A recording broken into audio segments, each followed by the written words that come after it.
ఇప్పుడు ముఖ్యమంత్రి గారు భారతీయ జనతా పార్టీ నాయకులకు సూచనలు ఇవ్వడం, సూచనల నుంచి పారిపోవడం అలవాటుగా మారింది. నేను మిత్రులు కామారెడ్డి ఎమ్మెల్యే గారికి నేను సూచన చేస్తున్నా. కాళేశ్వరం ప్రాజెక్టును ఏటీఎంగా మార్చుకున్నారు. కేసీఆర్ కుటుంబము వేల కోట్ల రూపాయల దోపిడీకి పాల్పడ్డది. ఈ మాట ఎవరో గారు, ఈ దేశ ప్రధానమంత్రి, ఈ దేశ హోంశాఖ మంత్రి నరేంద్ర మోడీ, అమిత్ షా గారు పదే పదే తెలంగాణకు వచ్చి కాళేశ్వరంలో వేల కోట్ల రూపాయల కుంభకోణానికి పాల్పడ్డారు. దీని మీద విచారణ జరగాలి అని వారు ఇక్కడ ప్రస్తావిస్తే కేంద్ర మంత్రివర్యులు కిషన్ రెడ్డి గారు, మాకు మీ వల్ల కాదు, మీరు కేసీఆర్కి జైల్లో పెట్టలేరు, మీరు ఈ కేసును సిబిఐకి బదిలీ చేయండి, 48 గంటల్లో కేసీఆర్ను, హరీష్ రావును, కేసీఆర్ కుటుంబాన్ని జైల్లో పెడతామని కిషన్ రెడ్డి గారు స్వయంగా కేంద్ర మంత్రిగా మాట్లాడారు. వీళ్ళ మాటలు నమ్మి వీళ్ళు నిజంగానే ఏదో చేస్తారని ఇదే శాసనసభలో ఇక్కడనే నేను నిలబడి పూర్తి స్థాయిలో చర్చ జరిగిన తర్వాత సిబిఐ విచారణకి ఇవ్వడం జరిగింది. కాళేశ్వరం కుంభకోణం మీద 48 గంటలు కాదు కదా, ఎన్ని నెలలైందో మీరే చూసిండ్రు.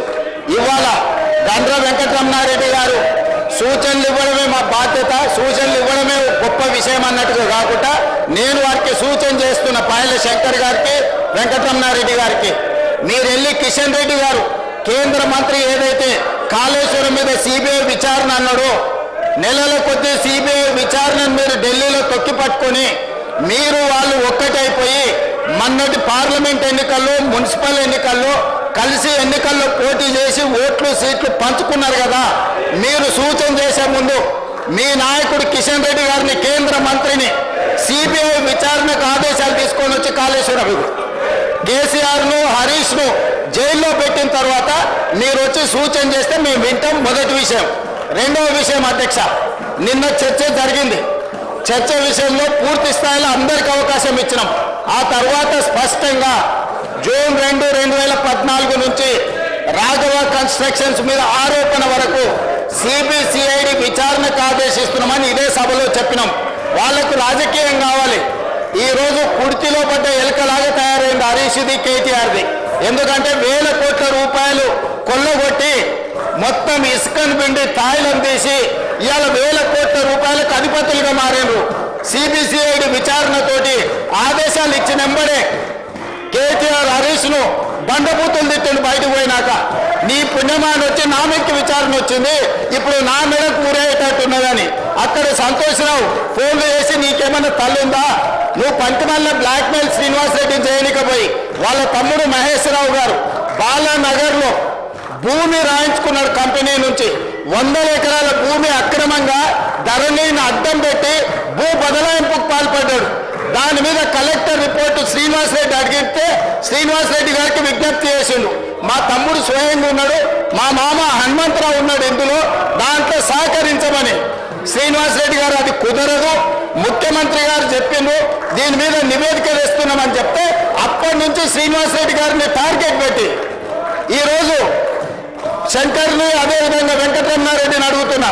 మహబూబ్ నగర్ జిల్లాలో ఉన్న బాలానగర్లో మహేష్ రావు గారు, హరీష్ రావు గారు తమ్ముడు, హనుమంతరావు గారు, హరీష్ రావు గారు మామ 100 ఎకరాల భూములు బెదిరించి బదలాయించుకున్న దాని మీద హౌస్ కమిటీ వేస్తే మీరు సిద్ధంగా ఉన్నారా?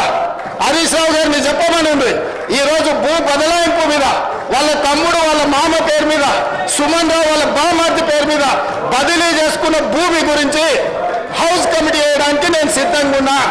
హరీష్ రావు గారిని ధైర్యం ఉంటే, నిజాయితీ ఉంటే వాళ్ళ తమ్ముడు మహేశ్వరరావు గారు, వాళ్ళ మామ హనుమంతరావు గారు, వాళ్ళ బావమార్ది సుమన్ రావు గారు బాలానగర్, మహబూబ్నగర్ జిల్లాలో 100 ఎకరాల భూమిని పరిశ్రమ యజమానులను బెదిరించి సేల్ డీల్ లేకుండా, కంపెనీ కొనుగోలు లేకుండా 100 ఎకరాల భూ బదలాయింపు చేసుకున్నాడు కదా, ధరణిని అడ్డం పెట్టి. దాని మీద నేను హౌస్ కమిటీ వేయడానికి సిద్ధంగా ఉన్నా. హరీష్ రావు గారిని, కేటీఆర్ను, వెంకటరమణారెడ్డి గారిని, ఈ ముగ్గురిని హౌస్ కమిటీకి ఒప్పుకోమని ఉంది. తక్షణమే ఆ భూమి మీద వేస్తా. అందులో సహకరించలేదని శ్రీనివాసరెడ్డి గారిని ఎన్నోసార్లు రిక్వెస్ట్ చేసిండు హరీష్ రావు. ఏదో మా తమ్ముడు ఇరుక్కున్నాడు, మా మామ, మా బావమార్ది ఇరుక్కున్నాడు, నాకు ఇంట్లో బువ్వ పెట్టే పరిస్థితి లేదు, సహకరించమని అడిగాడు. ఆయన సహకరించలే. దాంతో ఇవాళ హరీష్ రావు గారు బకెట్ల బురద తెచ్చి శ్రీనివాసరెడ్డి మీద చల్తా అంటుండు. సిబిసిఐడి మీద మీకు నమ్మకం లేదా? తెలంగాణ పోలీసుల మీద మీకు నమ్మకం లేదా?